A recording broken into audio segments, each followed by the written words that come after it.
Ľudia vedia byť niekedy strašní špekulanti a v dnešnom videu by som vám chcela dať trošku taký návod na takýchto všelijakých zlíkov a takýchto podvodníkov a takýchto lúzrov, ktorí si proste niečo vymyslia a potom idú s tým a čakajú, že im to zožeriete a že nebudete patrať po svojich peniazoch. Takže začneme tým, že nedávno som si chcela kúpiť svetelnú terapiu, ktorá má veľmi dobré recenzie. Je to na upravenie cirkadiálnych rytmov a tak som to poctivo študovala. Pozrela som si nejaké videá a potom som si zakúpila príslušný produkt. To som ešte nevedela, čo všetko ma čaká. Takže bol piatok večer a ja som si povedala, že idem do toho, že keď mi to má zlepšiť život, tak idem do toho, pretože mám rada harmonizéry a máme doma množstvo harmonizérov. Tak som si povedala, že chcem vyskúšať ďalší z harmonizérov. Takže som si povedala, OK, idem do toho. Tak som otvorila tú stránku webovú, tam som to zaklikla, všetko som vyplnila starostlivo a odoslala som to. Keď sa to odosielalo, tak stala sa veľmi zvláštna vec, že celý tento košík sa neuzavrel, platba ako keby mi odišla z karty samozrejme, ale bolo to také, že sa neuzavrel ten košík, a ten obsah košíka tam zostal, takže bolo mi to čudné. Čakám na potvrdzovací e-mail nechodil. Takže prešla sobota, prešla nedeľa a ja si hovorím, nevadí, možno mám zahltený ten e-mail, tú mailovú schránku, tak som si to začala vymazávať, ale žiaden e-mail aj tak neprišiel, nebolo to plnou e-mailovou schránkou, tak v pondelok som im napísala tam na ten e-shop, že teda či majú objednávku a že peniaze odišli mi z karty a že sa to nejako divne neuzavrelo, teda divne sa to uzavrelo, respektíve neuzavrelo. No a prišla mi šokujúca odpoveď, veľmi zvláštna a chladná komunikácia to bola, takže mi napísali, že mám kontaktovať banku. Takže som bola zhrozená. Pamätám si, že sme boli vtedy v meste niečo vybavovať a ja som úplne chytila taký stres, že ako to teraz bude a čo bude, ale hovorím si, sme v normálnej civilizovanej spoločnosti, takže screenshot platby mám a proste ten vnútorný hlas mi hovoril, neboj sa, dobre to bude, buď kľudná.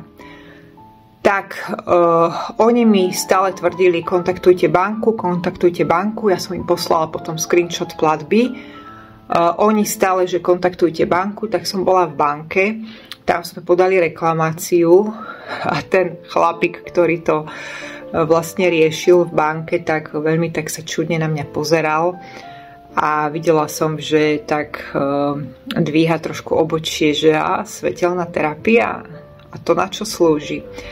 A videla som, že už ma dal do nejakého šuflíka, že tak to bude asi taká nejaká alternatívna, taká onaká. Ale dobre, proste bol slušný, všetko sme vybavili a bola som posledným zákazníkom v banke v ten deň. Takže to všetko dobre prebehlo a čakáme. Tak prešiel mesiac, banka nič, žiadne oznámenie vlastne nevydala, ako keby. Žiadne stanovisko, nič, tak si hovorím, budem to musieť zobrať do svojich rúk. Tak som tam napísala znovu do tohto e-shopu a týpek zase to na mňa skúšal a hovorí, že nie, proste kontaktujte banku, ja že už som kontaktovala banku a proste stále dookola, oni platbu nemajú, oni ani objednávku nemajú a proste celé také chladné, celé proste špekulantské. A v banke mi pritom povedali, že tá platba tam je, že ona sa nestratila, že ona tam pristala na tom účte, že naozaj nechápu, pretože tú platbu by mali mať. Takže ja som to od začiatku vedela, bolo mi to také čudné, pretože prosto tá platba tam naozaj bola, akože odišla a číslo účtu bolo dobré, všetko bolo OK. Takže boli to špekulanti. Tak si hovorím, no nič, budem musieť vytiahnuť moju Xenu. Takže my, hypersenzitívni ľudia, sme občas takí klamní, pretože tým, že pôsobíme tak krehko a tak proste, že sme takí akože senzitívni na každú zmenu a všetko zavnímame, tak ľudia si niekedy myslia, že môžu prechádzať cez naše červené čiary a môžu proste s nami manipulovať. Tu sa ale veľa ľudí zmýli, pretože tá krehkosť sa vie čoskoro zmeniť do veľmi bojovníckeho módu. Takže vypustila som svoju bojovničku Xenu, pomyselne som nasadla na konia, proste s fakľou ohňa. A bola noc, bolo 11:30, asi môj typický čas, keď niečo vybavujem, tak vždycky večer, keď sa tá energia tak ukľudní, ako keby, tak vtedy mávam dosť veľké také vhľady a také aj intuície, že nájdem niečo zaujímavé, alebo nájdem zaujímavý príbeh, alebo nájdem zaujímavú knihu. Prosto vždycky sa to deje tak okolo tej polnoci, alebo ešte skôr. Proste som večerný typ, alebo nočný typ skôr, ako ranný typ.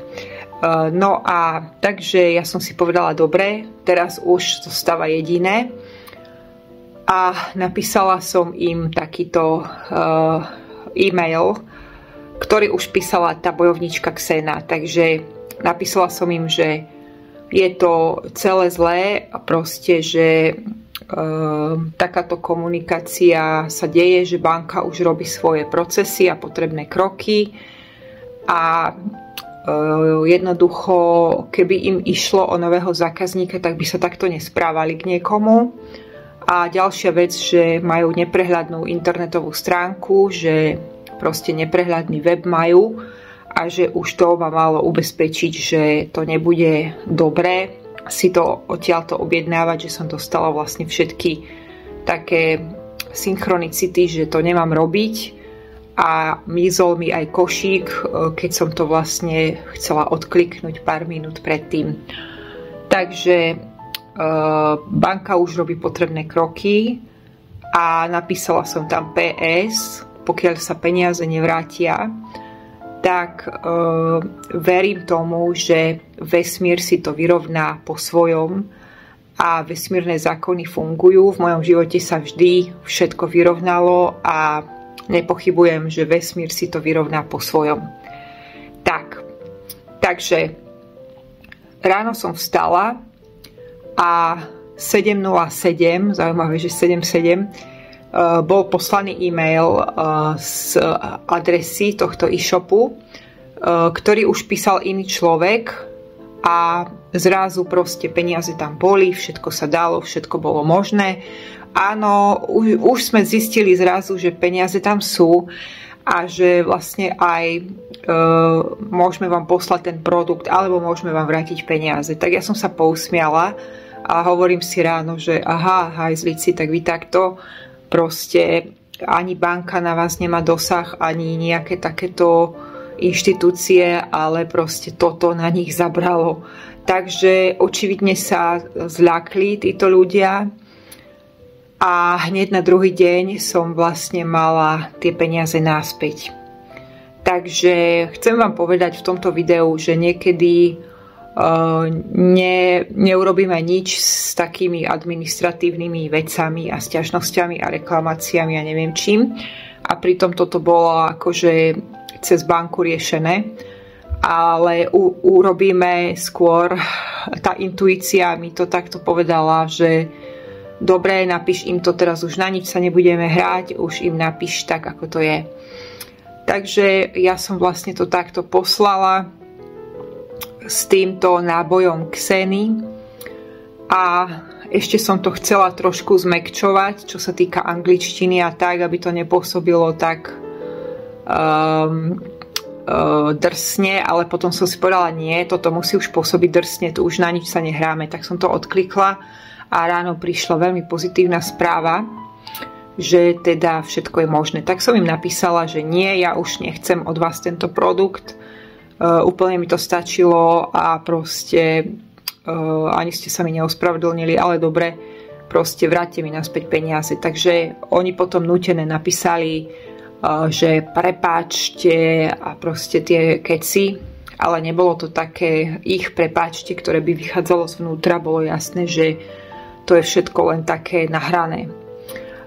Ale dobre, takže chcem vám týmto videom povedať, že na niektorých ľudí nefungujú ani administratívne takéto sťažnosti, ani reklamácie, ale funguje na nich takéto niečo, pretože áno, je to tak, čo zase to zožneš a ľudia si to možno neuvedomujú, ale tí, ktorí oberajú o peniaze iných ľudí, tak pravdepodobne v blízkom čase sa im zopakuje niečo také.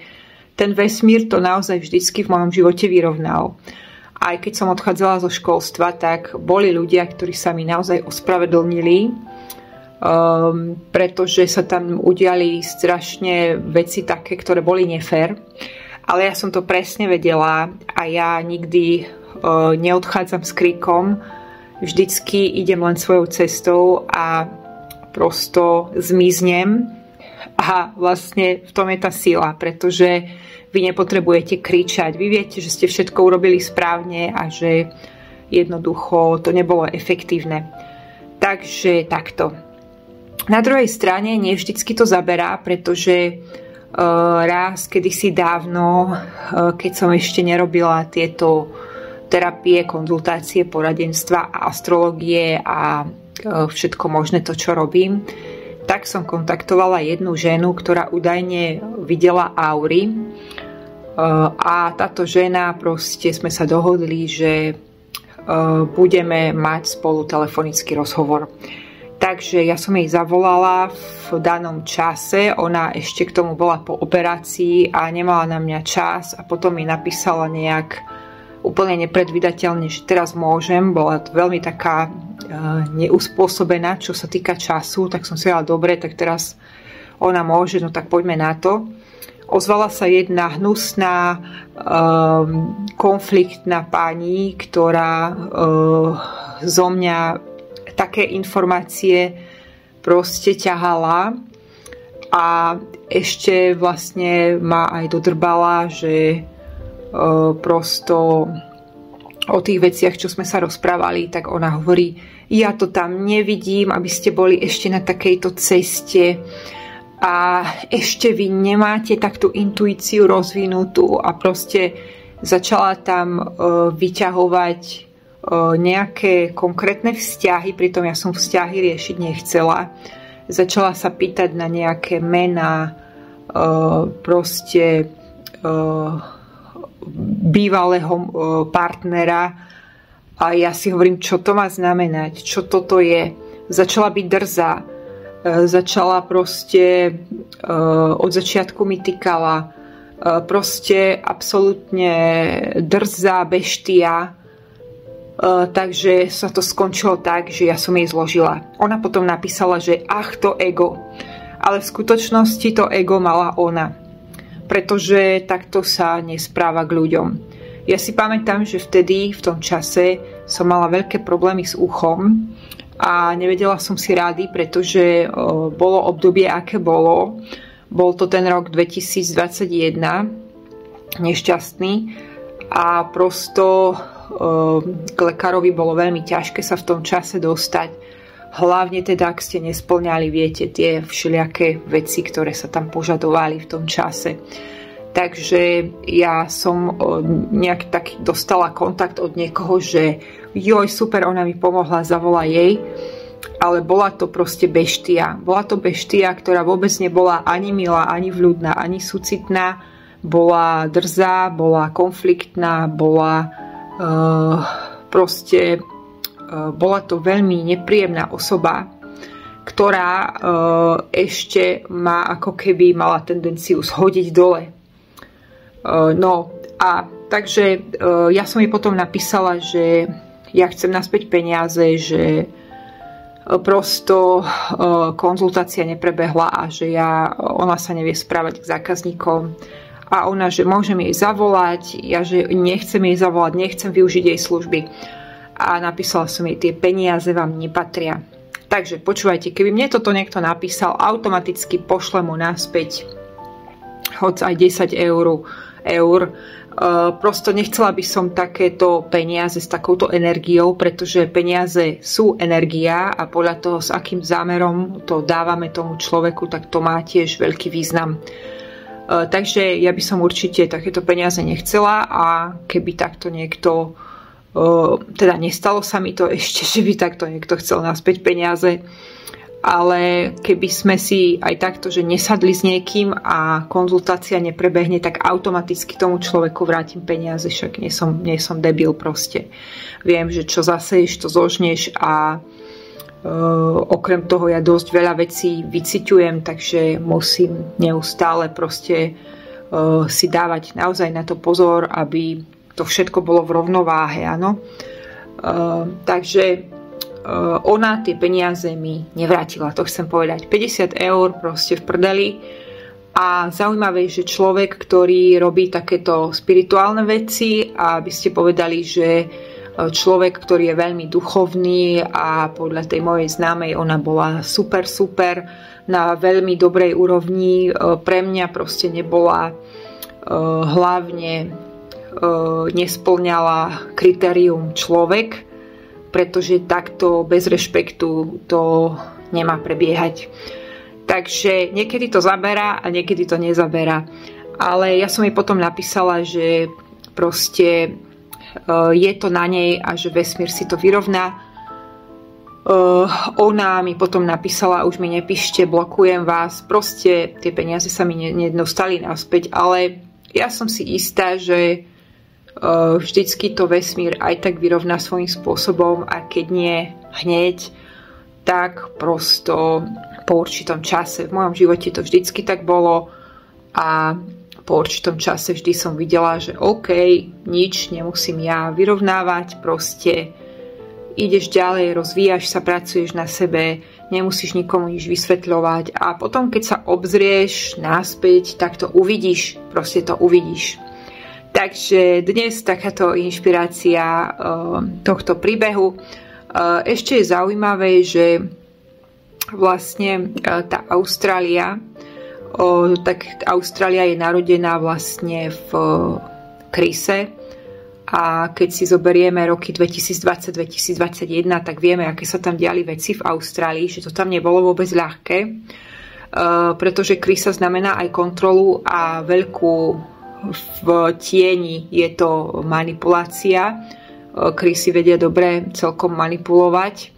V tom tieňovom formáte samozrejme, v tom dobrom formáte je to niekto, kto si veľmi dobre zorganizuje život, veľmi vie zorganizovať nejaký tím alebo dať dokopy ľudí, ale v tom tieňovom formáte to môže byť aj o manipulácii. Takže ja som si to vlastne vôbec neuvedomila, že krísa nie je vôbec pozitívne zviera v čínskej astrológii na tú moju konkrétnu astrológiu, na to moje zviera. No?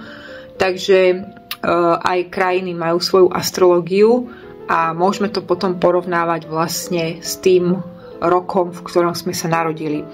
Takže tam to tvorilo disharmóniu a ja som si hovorila, aha, jasné, takže viem, že už nič z Austrálie objednávať nebudem a bola to takáto skúsenosť, takže peniaze mi boli i hneď vrátené a odvtedy vlastne som ani neskúšala vlastne si objednať nejakú inú svetelnú terapiu, ale možno, že v januári a vo februári, keď klesnú ceny, tak sa do toho pustím.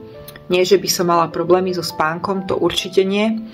Ale chcela som to vyskúšať, pretože som nočný typ, som nočná sova a ľudia tam písali v tých recenziách, že odkedy vlastne si dávajú túto terapiu, tak prirodzene chodia skôr spať, áno.